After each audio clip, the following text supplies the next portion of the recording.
Hello lovely YouTubers master कुकच्या या भागामध्ये मी पूजा आपल्या सगळ्यांचं अगदी मनापासून स्वागत करते. उन्हाळ्याची सुरुवात झाली की लगबग सुरू होते ती वाळवणाचे पदार्थ तयार करण्यासाठी.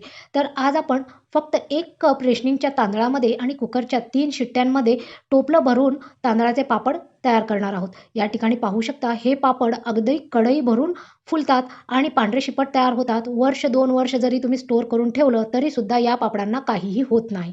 आणि रेसिपी अगदी सोपी आहे, त्यामुळे अगदी एंडपर्यंत पाहायला विसरू नका. आणि जर तुम्हाला रेसिपी आवडली असेल तर लाईक आणि त्याचबरोबर माझ्या चॅनलला सबस्क्राईब आणि शेअर करायला विसरू नका. या ठिकाणी पाहू शकता पापड किती क्रिस्पी आणि किती कुरकुरीत झालेले आहेत. तर चला मग रेसिपीला सुरुवात करूयात. तर या ठिकाणी आपण तांदळाचे पापड करत आहोत. तर सर्वात आधी 1 कप रेशनिंगचा तांदूळ घेतलेला आहे. या ठिकाणी मापासाठी मी वाटी वापरलेली आहे आणि ज्या वाटीने तुम्ही तांदूळ घेताय त्याच वाटीने पाणीसुद्धा मोजून घ्यायचं आहे. तांदळासाठी आणि पाण्यासाठी वेगळं माप बिलकुलसुद्धा वापरायचं नाही आहे. तांदूळ जो आहे एकतरी स्वच्छ धुवून तुम्ही फॅनच्या वाऱ्याला वाळत घालायचा आहे. नाही म्हटलं तर एखादं ओलं कापड असेल तर त्याच्याने सुद्धा तुम्ही हा तांदूळ स्वच्छ पुसून घेऊ शकता.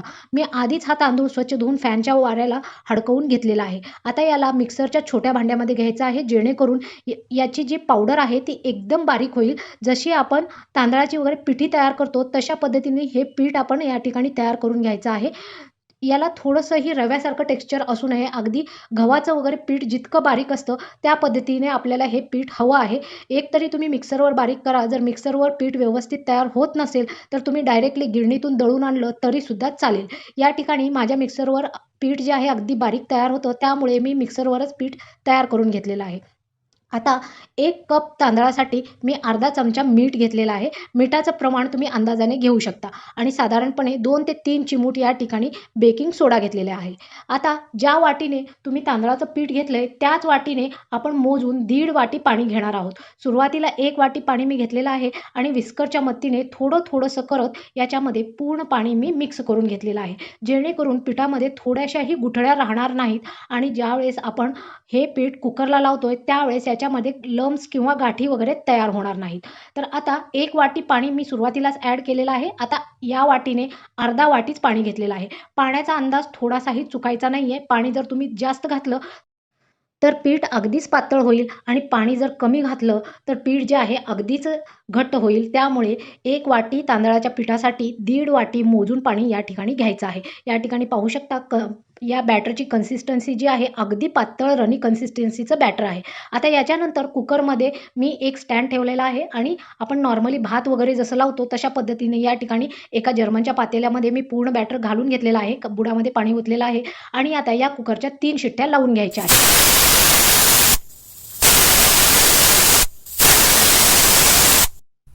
तर 3 शिट्ट्यानंतर मी कुकरला साधारणपणे 5 ते 10 मिनिटानंतर ओपन केलेलं आहे. या ठिकाणी तुम्ही पीठ पाहू शकता. एकदम घट्ट असं एकदम व्यवस्थित कन्सिस्टन्सीचं पीठ आपल्याला भेटलेलं आहे. आता या ठिकाणी एक कॉटनचा गमजा मी ओला करून घेतलेला आहे आणि डायरेक्टली पीठ तुम्ही गमजावर घातलं तरीसुद्धा चालेल, पण गमजाला पीठ थोडंसं चिटकण्याची शक्यता असते. त्यामुळे सुरुवातीलाच मी एक प्लास्टिक पेपर जो आहे स्वच्छ करून घेतला होता आणि या प्लास्टिक पेपरला थोडासा पाण्याचा हात लावायचा आहे. तेल वगैरे काहीही पुसायची गरज नाही आहे. आपण पाण्याचा हात लावला तरीसुद्धा प्लास्टिक पेपरला आपलं पीठ जे आहे चिटकणार नाही आहे. आता पाण्याचा हात लावून झाल्यानंतर आपण पातेल्यातलं जे पूर्ण पीठ आहे या प्लास्टिक पेपरवर ट्रान्सफर करून घ्यायचं आहे आणि या पिठाला चांगलं 5 ते 10 मिनिटं आपण व्यवस्थित तिंबून घ्यायचं आहे. सुरुवातीला ज्यावेळेस कुकरला लावायच्या आधी तुम्ही पाहिलं होतं या पिठाची कन्सिस्टन्सी किती पातळ होती, पण शिट्ट्या झाल्यानंतर या ठिकाणी पाहू शकता अगदी आपल्या कणकेचा गोळा जसा आपण तयार करतो तशा पद्धतीचं पीठ या ठिकाणी तयार झालेलं आहे. आता पीठ जितकं तुम्ही छान तिंबताय तेवढे छान याचे पापड तयार होतात. त्यामुळे साधारणपणे 10 मिनिटं या पिठाला व्यवस्थित तिंबून घ्यायचं आहे. पीठ गरम असतानाच आपल्याला तिंबावं लागणार आहे. त्यामुळे मी खालच्या बाजूला हात भाजू नये म्हणून ओला गमजा घेतला होता. तर 10 मिनिटानंतर पीठ जे आहे आपण व्यवस्थित अगदी कोमट झालेलं आहे. आता आपण हात लावलं तरीसुद्धा हे पीठ हाताला भाजत नाही आहे आणि चिटकतसुद्धा नाही आहे. ज्यावेळेस हे पीठ हाताला चिटकणं बंद होईल त्यावेळेस तुम्ही तिंबायचं बंद करायचं आहे. या ठिकाणी हे पहा, असा गोळा जरी हातात घेतला तरीसुद्धा थोडंसंही पीठ हाताला चिटकत नाही आहे. आणि जेव्हा पण तुम्ही पिठाचा गोळा घेताय त्यावेळेस हाताला पाणी लावूनच हा गोळा घ्यायचा आहे. आणि अशा पद्धतीची चमक जर पिठाला आली तर आपलं पीठ एकदम व्यवस्थित तयार झालेलं आहे असं समजून घ्यायचं. आता पीठ आपण पापड लाटण्याच्या अगोदर याच्यामध्ये थोडे मसाले मी या ठिकाणी वापरत आहे. 1 चमचा तीळ घेतलेला आहे, 1 चमचा जिरा आणि त्याचबरोबर अर्धा चमचा ओवा घेतलेला आहे. जर तुम्हाला हे मसाले घालायचे नसतील तर तुम्ही याला स्किपसुद्धा करू शकता. पण जिऱ्यामुळे आणि तिळामुळे पापडाची चव अगदी छान लागते. आता हे पूर्ण मसाले याच्यामध्ये मिक्स व्हावे म्हणून हाताने थोडंसं तिंबून घ्यायचं आहे. या ठिकाणी पाहू शकता आपण तिंबलं तरीसुद्धा याचं थोडंसंही पीठ आपल्या हाताला लागत नाही आहे. आता ज्या पण साईजचे तुम्हाला पापड तयार करायचे आहेत, त्या साईजचे याचे गोळे तयार करून घ्यायचे आहेत. ज्यावेळेस तुम्ही पापड लाटताय त्यावेळेससुद्धा अगदी पातळ पापड लाटायचे आहेत. जर तुम्ही जाड पापड केले तर ज्यावेळेस पापड आपण फ्राय करतोय त्यावेळेस ते व्यवस्थित फुलणार नाहीत. तर आता पापड लाटण्यासाठी या ठिकाणी मी एक प्लास्टिक शीटला व्यवस्थित पाणी लावून घेतलेलं आहे. कुठेही मी तेलाचा वापर करत नाहीये. सुरुवातीला सांगतेय. हा जो हात मी पुसला होता तो पाण्याचा होता, तेलाचा नाही. व्यवस्थित पाणी लावून घ्यायचं आहे आणि वरच्या शीटला सुद्धा पाणीच लावून घ्यायचं आहे. जर तुम्ही तेलाचा हात पुसला तर पापड जे आहे त्याला बुरशी येण्याची शक्यता असते. त्यामुळे पाण्याचा हात लावतच हे पापड जे आहेत ते लाटून घ्यायचे आहेत. आता ज्या पण साईजचे तुम्हाला पापड लाटायचे आहेत त्या साईजचे जसं चपाती वगैरे आपण लाटतो तशा पद्धतीने हे पापड लाटून घ्यायचे आहेत. हे पापड वाळल्यानंतर सुद्धा चिरत नाहीत, फाटत नाहीत किंवा तुटत सुद्धा नाहीत. आता या ठिकाणी तुम्ही पाहू शकता पापड जो आहे किती व्यवस्थित पसरत आहे. पीठ जे आहे अगदी आपलं परफेक्ट तयार झालेलं आहे आणि पीठ तयार करायला सुद्धा आपल्याला जास्त काही मेहनत लागलेली नाही आहे. अगदी कुकरच्या 3 शिट्ट्यामध्येच हे पीठ तयार झालेलं आहे. आणि हे पहा अगदी गोल असे पापड या ठिकाणी मी लाटून घेतलेले आहेत. जर तुम्हाला पापडाच्या कडा थोड्याशा जाड वाटत असतील तर अशा पद्धतीने हाताने त्या कडा थोड्याशा पातळ करून घ्यायच्या आहेत. आणि सुरुवातीलाच आपण दोन्ही पण प्लास्टिक पेपरला पाणी लावून घेतल्यामुळे प्लास्टिक पेपर पापडाला बिलकुल सुद्धा चिटकणार नाहीये. आता याला मी सावलीलाच फॅनच्या वाऱ्यालाच 2 दिवस वाळवून घेतलेलं आहे.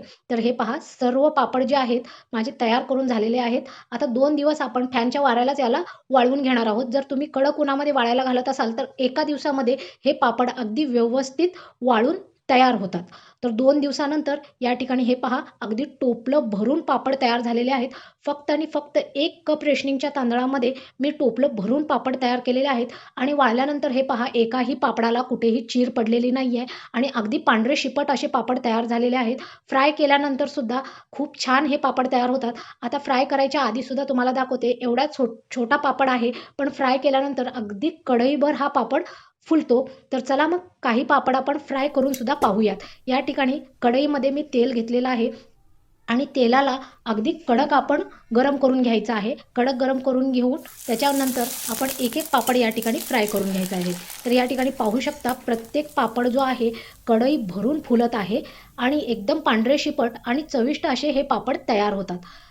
तर फ्रेंड्स माझ्या या पापडाच्या रेसिपीज तुम्हाला कशा वाटत आहेत ते कमेंट सेक्शनमध्ये सांगायला आणि त्याचबरोबर जर तुम्ही अजूनपर्यंत माझ्या चॅनलला सबस्क्राईब केलं नसेल तर सबस्क्राईब करायला आणि त्याचबरोबर तुमच्या इतर व्हॉट्सॲप ग्रुप किंवा फ्रेंड्स ग्रुपमध्ये सुद्धा यांना शेअर करायला विसरू नका. तर या ठिकाणी आपले पापड फ्राय करून झालेले आहेत. तर हे पहा किती मोठ्या साईजने हे पापड फुललेले आहेत. तुम्हाला फ्राय करायच्या आधी आणि फ्राय करायच्या नंतर सुद्धा या ठिकाणी दाखवते. हे पहा हा फ्राय न केलेला पापड आहे आणि हा फ्राय केलेला पापड आहे. किती दोन्हीमध्ये फरक आहे. अगदी 8 ते 10 पट हे पापड फुलतात आणि 2-3 वर्ष तुम्ही स्टोअर करून ठेवलं तरीसुद्धा हे अगदी व्यवस्थित राहतात आणि रेसिपी तरी सोपी आहेच. अगदी एकट्या बाईने जरी करायचं म्हटलं तरीसुद्धा अर्धा ते 1 तास फक्त हे पापड तयार करण्यासाठी लागतात. या ठिकाणी तुम्हाला एक पापड मी तोडून सुद्धा दाखवते. किती क्रिस्पी झाला आहे, तुम्हाला आवाज येतच असेल. तर ही रेसिपी कशी वाटली कमेंट सेक्शनमध्ये सांगायला आणि त्याचबरोबर चॅनलला अजून सबस्क्राईब केलं नसेल तर सबस्क्राईब आणि शेअर करायला विसरू नका.